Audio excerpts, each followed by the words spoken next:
안녕하세요. 여러 사연들을 보며 공감도 많이 되고 힘도 얻고 하는데요. 저도 가슴속 묻어두었던 이야기를 한번 꺼내보려 합니다. 저는 지금 누구의 연락도 받지 않고 제 고향 남원에서 지내고 있어요. 정말 외롭지만 요즘 오롯이 혼자만의 시간을 보내다 보니 제 과거의 삶들이 머릿속에 펼쳐지곤 하는데요. 힘들고 슬펐던 기억도 많지만 참 열심히 살았다는 생각은 들어요. 다음 주에는 둘째가 살고 있는 베트남으로 갈 예정입니다. 둘째 아들이 손자를 낳았다고 하더라고요. 태어나 비행기를 한번 타본 적도 없는데 앞으로의 타향살이가 두렵기도 하지만 제가 사랑하는 모든 이들을 위해 내린 결정이니 잘 적응하도록 노력해볼 생각입니다. 언젠가는 이곳에 제 이야기도 한번 남겨보고 싶었는데 더 늦기 전에 용기를 내 이렇게 책상 앞에 앉았습니다. 제 이야기 한번 들어보시겠어요? 남편과 저는 9살 차이이고 같은 동네에서 나고 자랐어요. 현재는 아들만 둘 있고요. 전 아주 어릴 적부터 남편을 내심 좋아하고 있었지만 그 당시 너무 어렸던 절 남편은 그냥 동네 꼬마 아이로만 대했습니다. 시간이 지나 남편은 고향에서 학교를 졸업한 후 서울로 올라가 결혼을 했고 그렇게 제 첫사랑이었던 남편은 그저 기억으로만 남는 줄 알았어요. 그런데 몇 년 후 제 첫사랑이었던 남편이 고향으로 돌아왔다는 이야기를 듣게 되었어요. 전 당시 전문대를 졸업하고 읍내에서 일하고 있었는데 그 소식을 듣고 얼마나 설레던지 며칠 동안 잠을 설치기도 했습니다.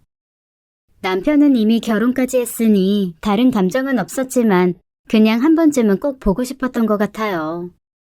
당신이 꼬마로만 생각했던 여자아이가 이렇게 커서 예쁜 처녀가 되었다는 걸 보여주고 싶었는지도 모르겠습니다.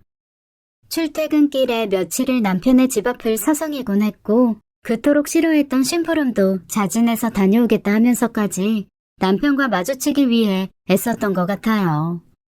남편의 집이 작은 구멍가게를 했었거든요. 그런데 어찌 된 일인지 내려온 지 며칠이 되었다는데 남편의 얼굴 한 번을 볼 수가 없었어요. 며칠이 지나 우연히 엄마와 아버지가 하시는 말씀을 듣게 되었습니다. 여보, 슈퍼집 원철이 있잖아요. 글쎄, 각시가 먼저 저 세상으로 갔다지 뭐예요. 애 하나만 데리고 내려왔다네요. 그래? 빚덩이 하나만 데리고 내려왔다더니 그런 사연이 있었나 보네. 원철이 그놈도 참 성실하고 야무진 놈인데 안 됐구만 그래. 원철이 아버지랑 막걸리 한잔 해야겠어. 그 이야기를 듣는데 이상하게 가슴이 뛰더라고요. 복잡한 심경이었던 것 같아요. 결혼을 해서 저와는 인연이 끊어졌다고 생각했는데 희망이 생기는 것 같기도 했고 한편으로는 남편이 혼자 얼마나 힘들었을지 생각하니 가슴이 아프기도 했고요. 어느 날 약속을 갔다 막차를 타고 돌아오던 길이었어요. 떠나갈 듯한 아이의 울음소리가 들려 남편의 집 앞을 보니 남편이 어정쩡한 자세로 포대기에 아기를 업고선 어쩔 줄을 몰라 하고 있더군요. 그토록 보고 싶었던 사람이었으니 반갑기도 하고 아이를 업고 어쩔 줄 몰라 하고 있으니 안쓰럽기도 했던 것 같아요. 그냥 지나칠까도 생각했지만 정말 보고 싶던 사람이었기에 가서 말을 건네보았습니다. 원철 오빠? 이제야 만나네요. 내려왔다는 얘긴 들었어요. 날이 어둡기도 했지만 남편은 정말 저를 몰라봤던지 한참을 바라보다 저라는 걸 알아채더군요. 아, 혜진이구나. 많이 컸네. 몰라보겠다. 학교는 졸업한 거야? 이 인간이 제가 아직도 어린애인 줄 아는지 많이 컸다고 하는데 속으론 아직도 저를 아이로만 보는 것 같아 정말 속상했습니다. 일부러 좀 쏘아붙였어요. 많이 컸다뇨. 오빠, 내가 아직도 국민학생 꼬맹이인 줄 알아요?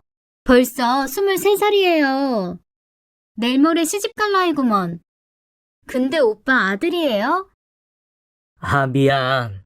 벌써 시간이 그렇게 됐구나. 응, 우리 아들 경민이. 예쁘지? 아기가 배가 고픈 건지 어디가 불편한지 그 조망만한 얼굴에서 닭똥 같은 눈물을 뚝뚝 흘리며 자지러지게 우는데 도무지 그칠 생각을 안 하더군요. 아빠가 애를 이렇게 못 봐서 어떡해요. 이리 줘봐요. 내가 한번 안아보게. 어머니가 아무리 달래도 안 그치더라고. 그때 제 나이가 23살이었는데 아이 한번 안아본 적이나 있었겠어요. 맏딸이라 조카도 없었는걸요. 그래도 제가 뭘 안다고 아기를 받아들고 조금씩 달랬더니 신기하게도 제 품에 안긴 아기는 금세 울음을 그치곤 새근새근 잠에 들더군요. 와, 신기하네. 내가 아무리 달래도 도통 그치질 않는데 우리 경민이가 혜진이 누나가 마음에 쏙 드나 보네. 그 누나라는 말이 왜 그리도 듣기 싫던지 전 괜히 화가 나더라고요. 화를 내며 아기를 다시 남편에게 건네고 집으로 돌아와 버렸어요. 누나가 뭐예요? 오빠 아들이면 이모지. 아직도 어린애 취급이야. 나 갈래요. 남편은 다시 울음을 터뜨리는 아기를 안고 머쓱한 표정을 짓더군요. 화를 내고 돌아오긴 했지만 전 다시 만난 남편의 생각에 그날 밤 잠도 잘 못 이뤘던 것 같아요. 첫사랑인 남편을 다시 만나게 된 전 그날 이후로 남편에게 걷잡을 수 없이 빠져버렸습니다. 안녕하세요. 쉬는 날엔 하루 종일 남편의 집 앞을 서성이고 우연을 가장해서라도 마주치려 온 동네를 돌아다니기도 했습니다. 엄마는 제 그런 마음을 눈치채셨는지 절대 안 된다며 단도리를 하시기도 했지만 그 당시에 전 그 누가 말린다고 해도 들을 사람이 아니었습니다. 매일 원철 오빠에게 편지를 썼고 밤마다 그의 아들 경민이를 안고 함께 동네를 거닐기도 했습니다. 워낙 작은 동네인지라 금세 동네 사람들의 입방아에 오르게 되었어요. 남편은 저를 밀어내려 했지만 제가 막무가내였죠. 전 상관없었으니까요. 오히려 더 잘 되었다 생각했습니다.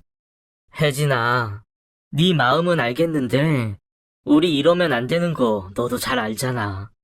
난 애 아빠고 넌 이제 23살인데 이러다 소문이라도 나면 너 혼삿길 막힐지도 몰라.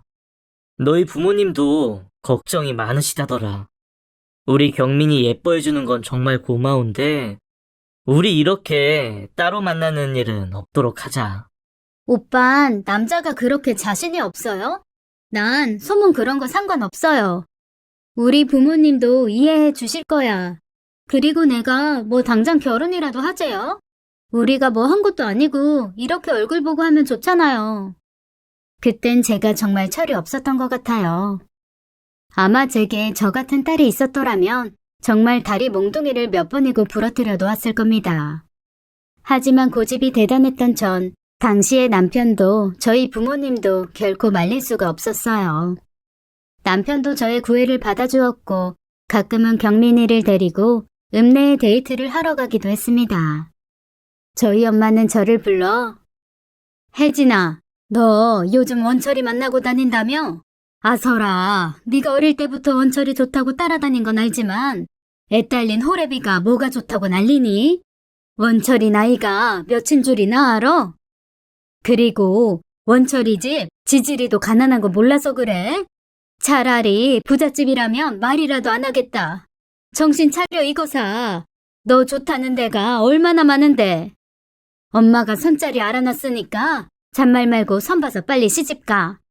엄마, 사람이 자기가 좋아하는 사람이랑 살아야 행복한 거 아니에요? 그리고 촌스럽게 무슨 선이에요. 나 선 절대 안 볼 거니까 그리 아세요. 아셨죠?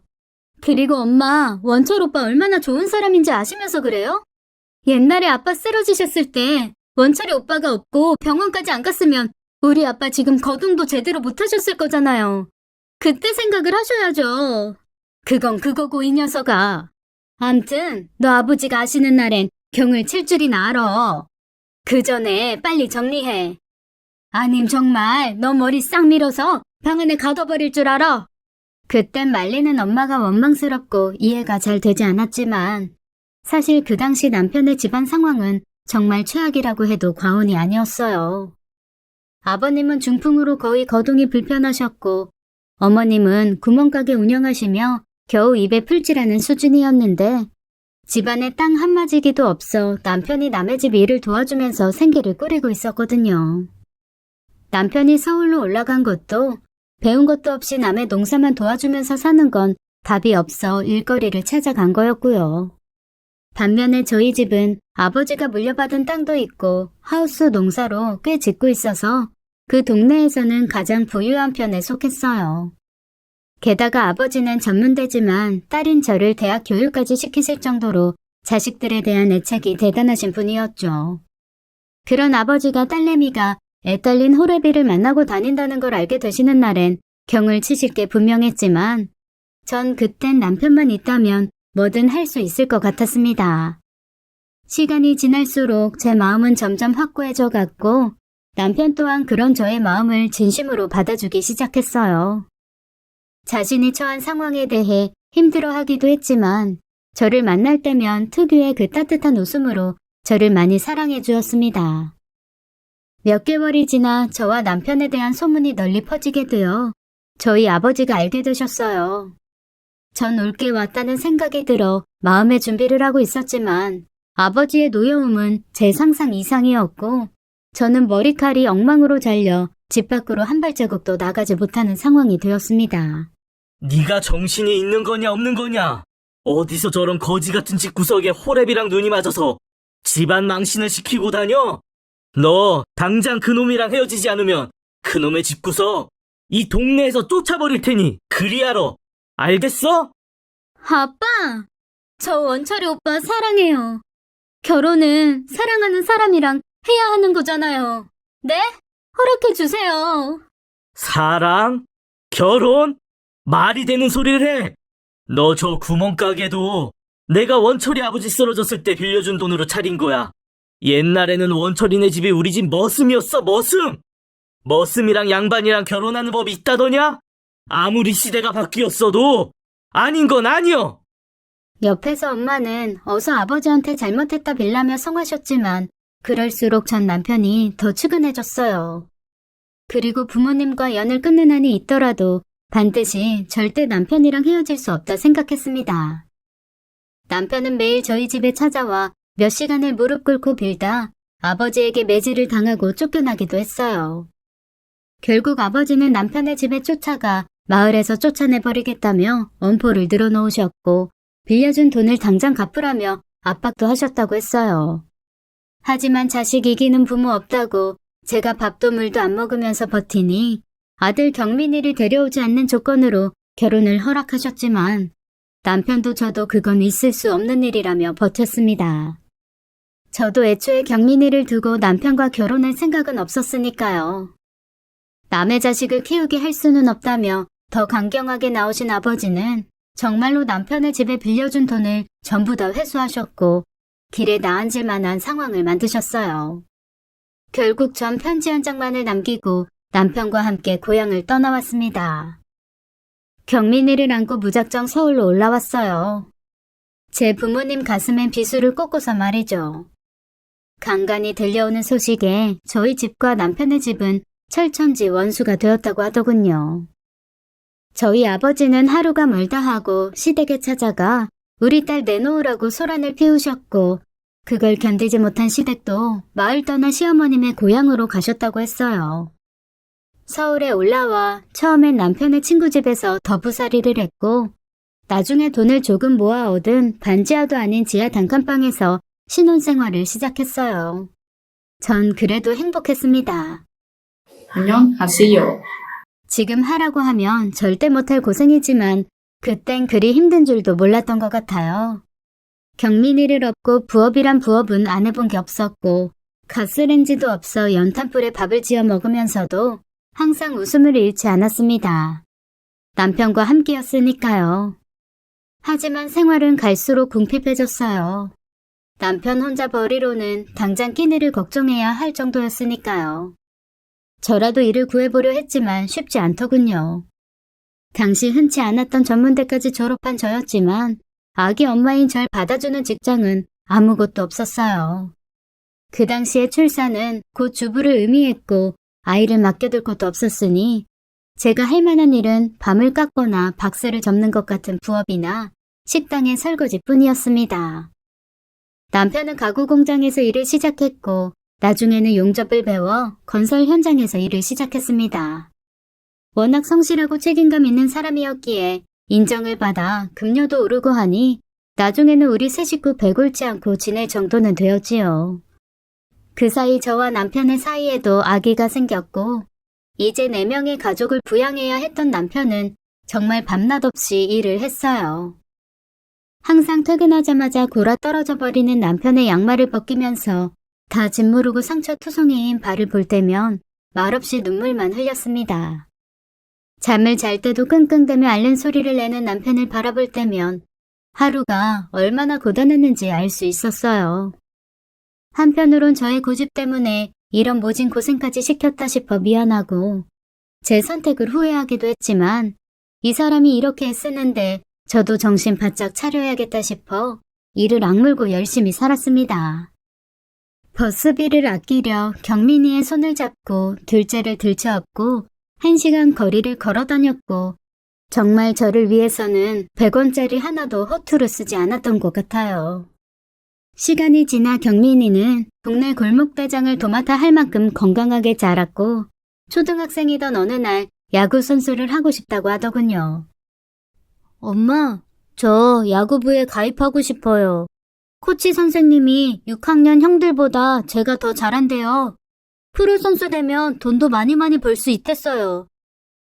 아들의 간절한 눈빛을 보며 무엇이든 다 시켜주고 싶은 마음이었지만 현실은 돈이 많이 드는 야구를 시킬 형편은 못 되었기에 저도 남편도 반대를 했어요.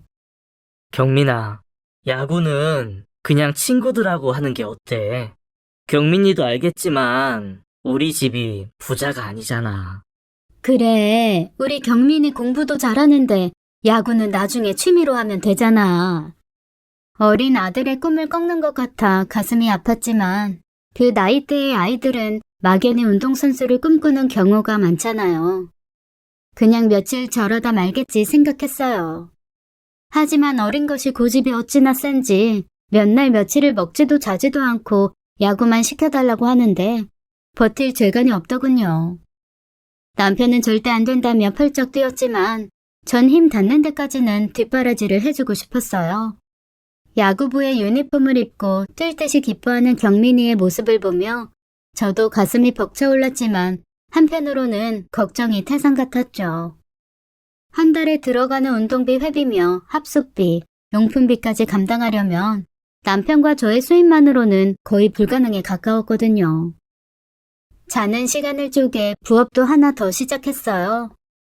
하루 종일 식당 일에 둘째 뒤치다꺼리를 하고 집에 와선 잠들 때까지 바느질을 하다 보면 눈이 저절로 감겨 바늘에 찔려 깨는 경우도 많았지만 포기하고 싶다가도 그 시간까지도 일을 하는 남편과 야구부에 들어 좋아하는 아들을 생각하면 저절로 힘이 나곤 했습니다. 시간이 지나 고등학생이 된 경민이는 지역의 대표 선수도 되고 학교에서 장학생으로 뽑혀 회비를 면제받기도 했어요. 저도 다른 학부모들처럼 코치 선생님들에게 용돈을 건네거나 먹을 것들을 바리바리 싸들고 시합장마다 쫓아다니지는 못했지만 열심히 뒷바라지를 했고 경민이는 그만큼 열심히 운동을 했습니다. 경민이는 그런 제게 항상 고마워했고 자신이 성공해서 꼭 보답하겠다고 말할 만큼 의젓한 아이였어요. 사실 경민이는 제가 친엄마가 아니라는 건 진작부터 알고 있었어요.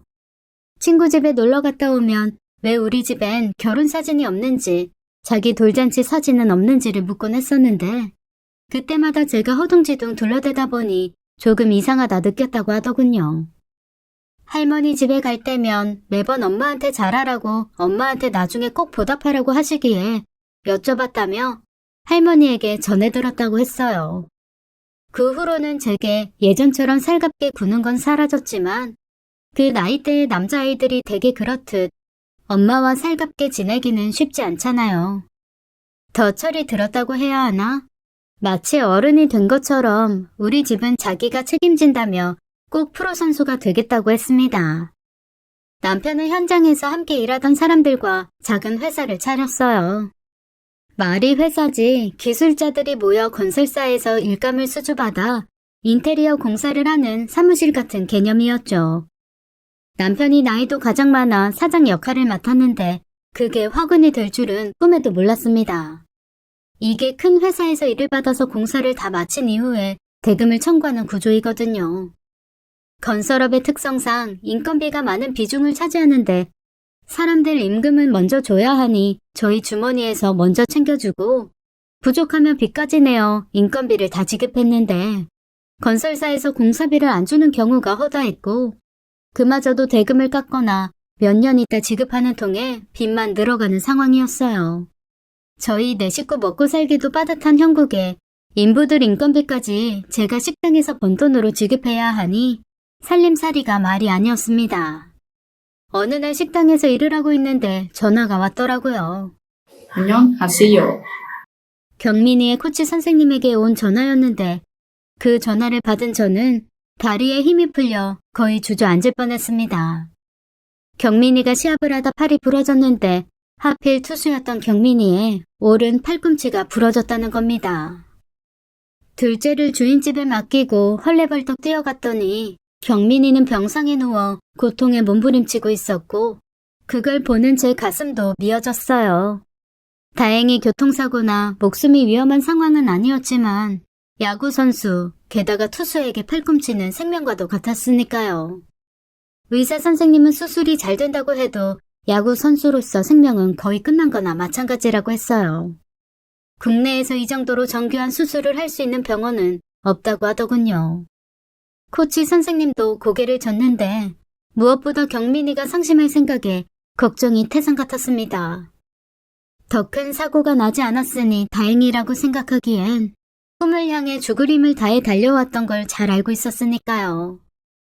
겨우 수술을 통해 뼈를 붙이는 데는 성공했지만 가장 중요한 인대가 거의 끊어져 버려 일본에 가서 수술을 받지 않는 이상 도저히 답이 없다고 했습니다.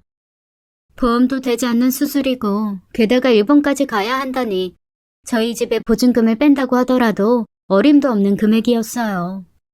남편과 상의를 해보았지만 밀린 임금도 지불하지 못하는 상황에 수술을 시킨다는 건 언감생심, 꿈도 꾸기 어려운 상황이었습니다. 경민이도 저희 집의 사정을 알았기에 아무 말 없었지만 그 마음을 제가 왜 모르겠나요. 퇴원을 집에만 틀어박혀 있다 제게 무릎을 꿇고 수술만 시켜달라고 애원하는데 너무나 가슴이 아파 목구멍이 탁 막힌 듯 아무 말도 나오지 않았습니다. 집을 떠난 지 15년이 넘어 처음으로 친정에 찾아갔어요. 아무리 생각해도 그 방법밖에는 없더군요. 기운이 성성하시던 아버지는 어느새 백발의 노인이 다 되셨고 고우셨던 엄마는 주름이 깊어 웃는 건지 울상을 지으시는 건지 모를 정도로 늙어 계셨어요. 아버지는 자신에게 딸은 15년 전에 죽었다면서 나가버리셨고 엄마는 제 손을 잡고 말없이 눈물만 흘리시더군요. 엄마 죄송해요. 딸이 이런 모습으로 찾아와서 살아서는 못 보나 했는데 이렇게 와주니 고맙다 우리 딸.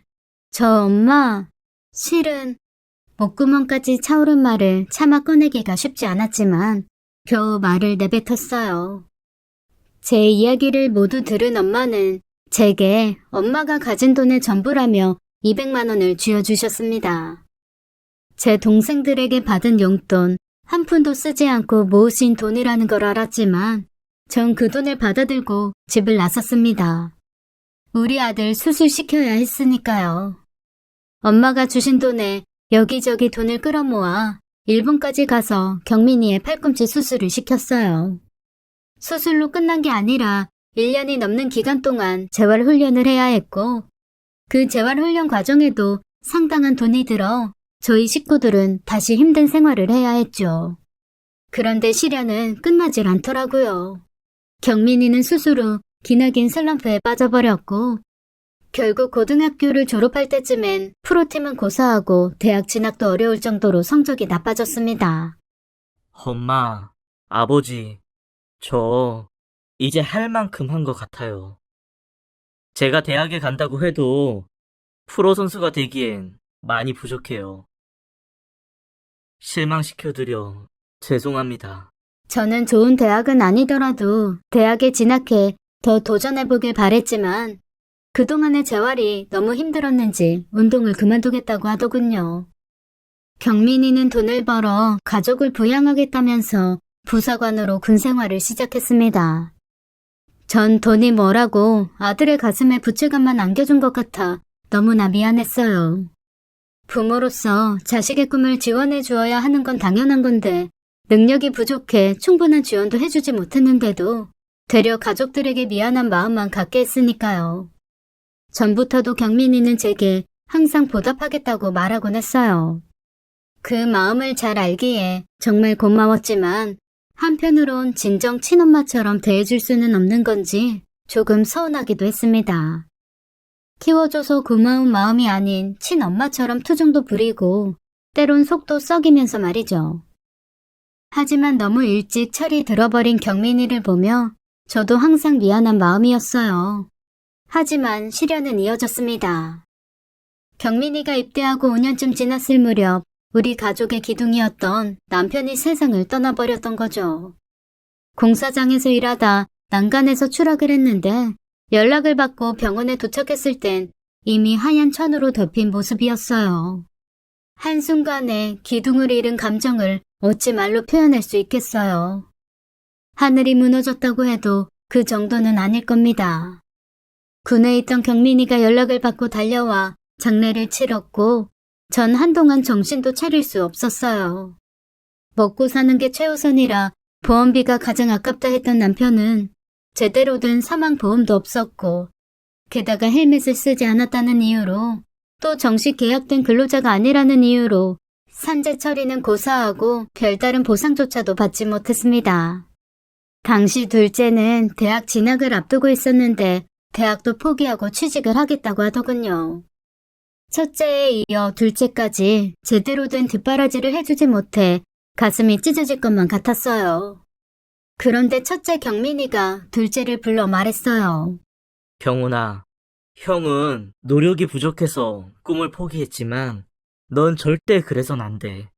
형이 무슨 일이 있어도 너 공부시킬 거니까 아무것도 걱정하지 말고 공부에만 집중해라. 알겠어? 우리 집 사정 뻔히 아는데 내가 어떻게 그래. 형도 힘들 텐데. 난 괜찮아. 이제 아버지가 안 계시니까 내가 우리 집 가장이야. 형 말 듣고 공부해. 경민이의 그 말이 든든하기도 하고 슬프기도 했어요. 자기도 아직 20대의 어린 나이인데 저와 동생까지 책임지려 하는 마음이 기특했지만 저 또한 경민이의 짐이 든 것 같았으니까요. 자신의 말처럼 경민이는 둘째가 대학을 졸업하고 또 외교관 시험을 준비할 때까지 오랫동안 동생의 뒷바라지를 했고 둘째는 외교관이 되어 해외에 나가 살고 있어요. 경민이는 30이 훌쩍 넘어 전역을 했지만 남들은 군 생활을 하면 억 단위의 돈을 모아 나온다는데 그동안 가족들 뒷바라지 하느라 모아놓은 돈도 별로 없었어요. 이제 곧 결혼도 시켜야 할 텐데 방 한 칸 마련해줄 돈도 없는 엄마의 심정이 오죽했을까요? 처음 보았을 때 자지러지게 울던 그 피덩이가 이제는 40을 바라보는 나이가 되어 흰머리도 하나씩 보이는데 살림살이는 나아진 게 없어 미안한 마음뿐이었습니다. 나중에 짐이라도 되지 않으려 저도 열심히 일을 했어요. 그런데 어느 날 아들 녀석이 결혼을 하겠다며 아가씨를 한 명 데려왔더라고요. 뱃속엔 하늘이 주신 선물도 함께 말이죠. 아가씨는 참 예쁜 외모였고 직업도 안정적이라고 했어요. 나이도 많고 재산도 별로 없는 우리 아들에게 시집 와준다니 고마울 따름이었죠. 제가 가진 것 없는 부모라 미안하다며 남겨줄 것도 없는데 괜찮겠느냐 물었지만 부모님께 의지하지 않고 부부가 열심히 살아보겠다 하더군요.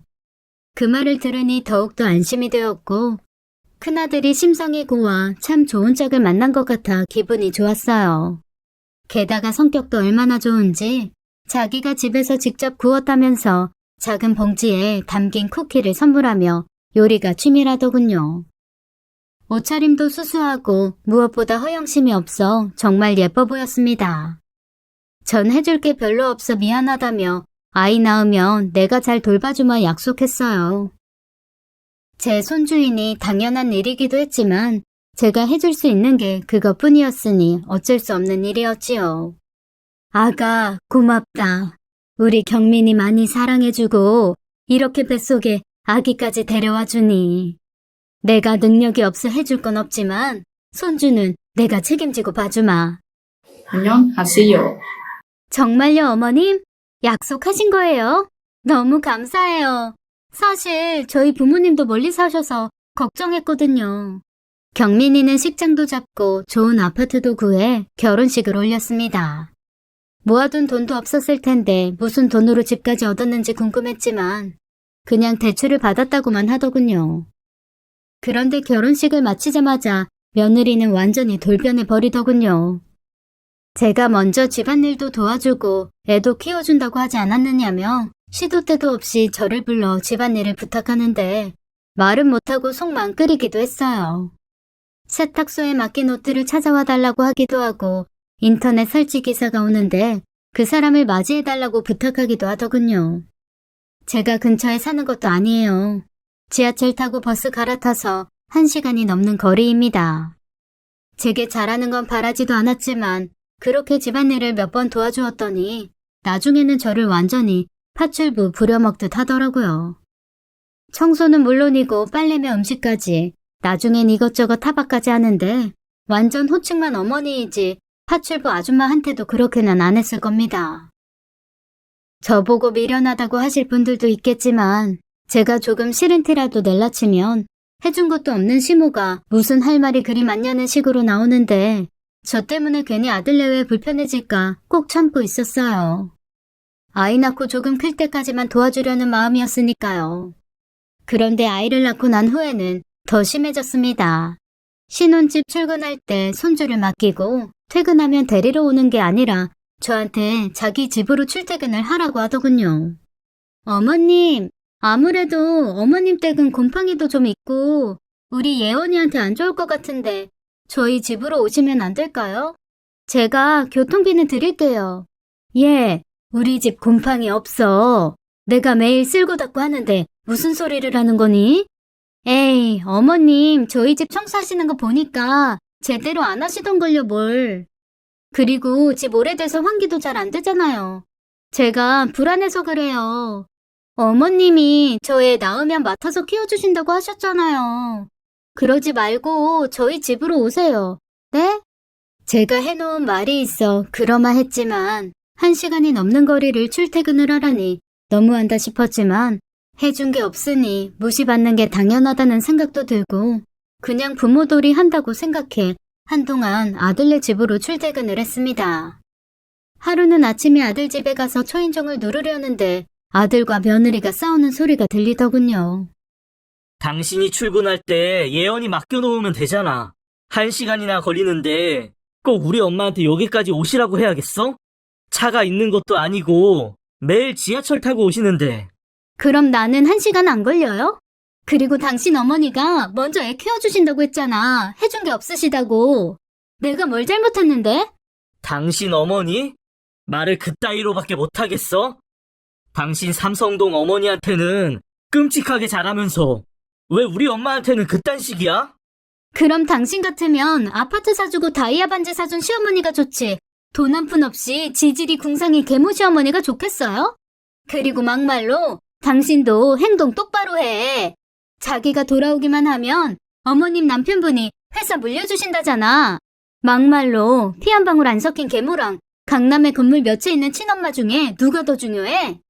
당신 한 번만 더 그런 소리 하면 나 정말 화낼 거야.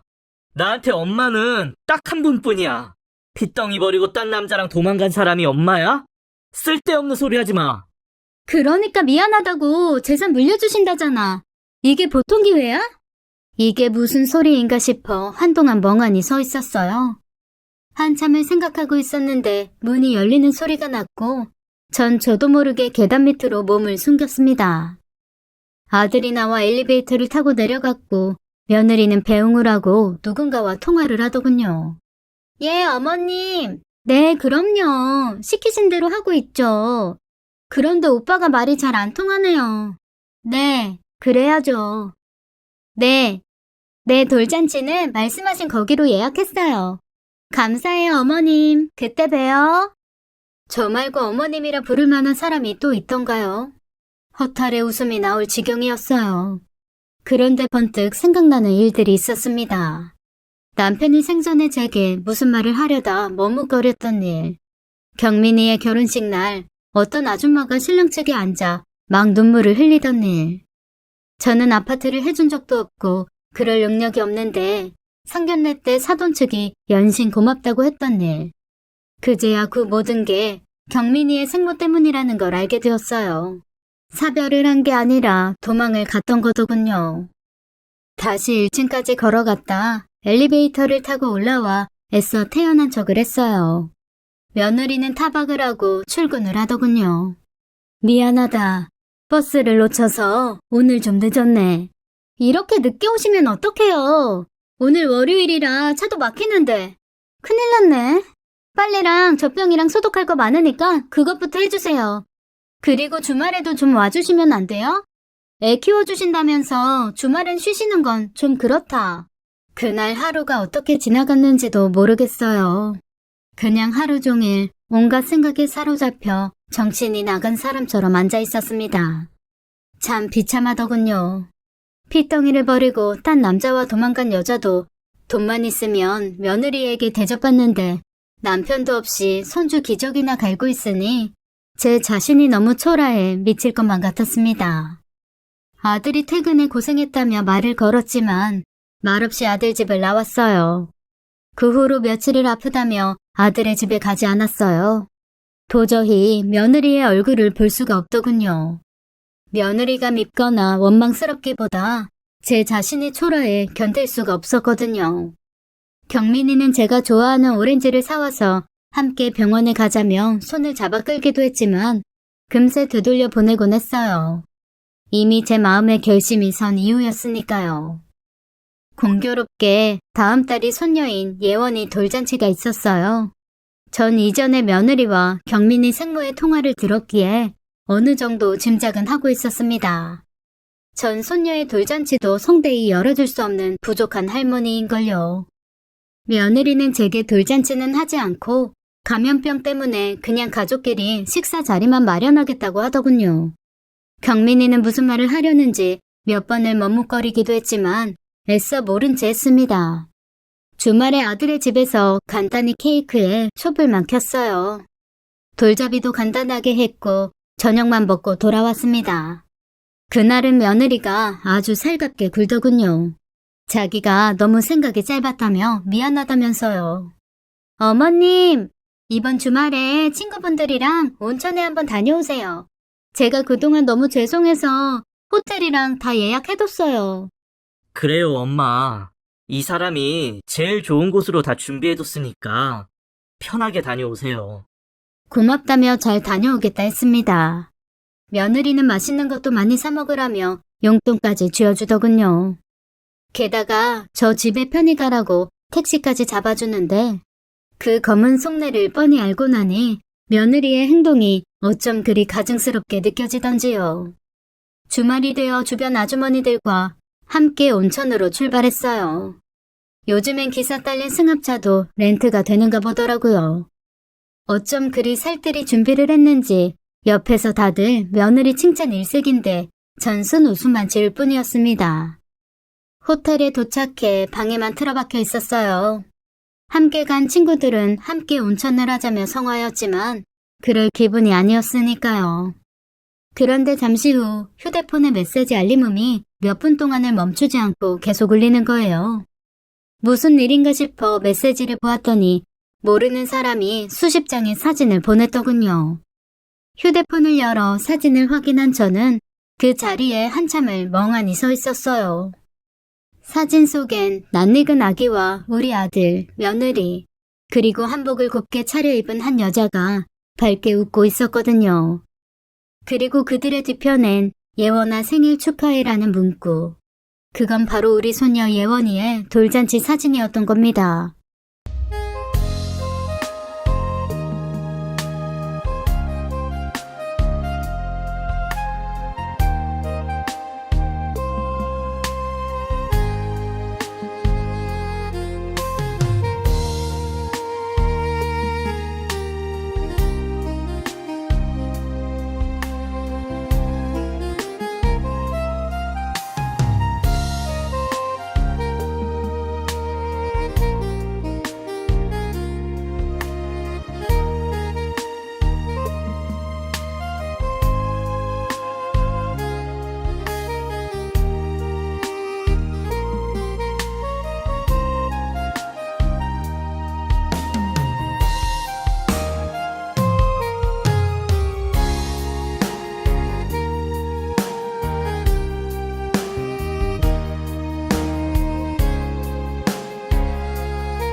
절 여행 보낸 오늘이 돌잔치 날일 거라 예상은 했지만 직접 사진으로 보니 손이 벌벌 떨리고 가슴 뛰는 소리가 제 귓가에 들리는 것만 같았어요.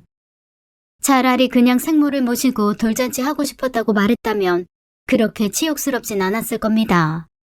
저를 혼자 이곳에 보내놓고 행복한 웃음을 짓는 아들과 며느리가 용서가 되지 않았어요.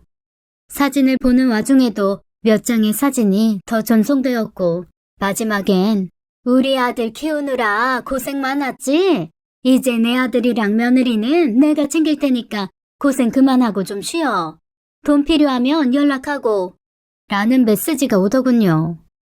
그건 아들의 생모가 보낸 메시지였어요. 어쩜 사람을 그리 비참하게 만들 수가 있을까요? 경민이를 처음 본 순간부터 지금까지 바라는 것 하나 없이 그저 내 아들이라 생각하고 키워왔고 또 바라봤는데 늘 더해주지 못해 미안한 마음에 가슴이 아팠는데 그날 밤은 잠을 이루지 못했던 것 같아요. 화가 나고 서럽다기보단 참 슬펐습니다. 머리로는 결정을 내렸었지만 마음속에서는 계속 머뭇거리고 있었던 것 같아요. 하지만 그 사진을 보고선 다시 한번 마음을 다잡았어요. 그래, 나만 없으면 내가 떠나주어야 우리 아들이 더 행복하게 잘 살 수 있어. 메시지를 보내온 번호로 전화를 걸었습니다. 저 경민이 엄마입니다. 잠시 뵐 수 있을까요? 웃기네요. 경민이 엄마는 저 아닌가요? 그래서 용건이 뭐예요? 돈 필요하신가?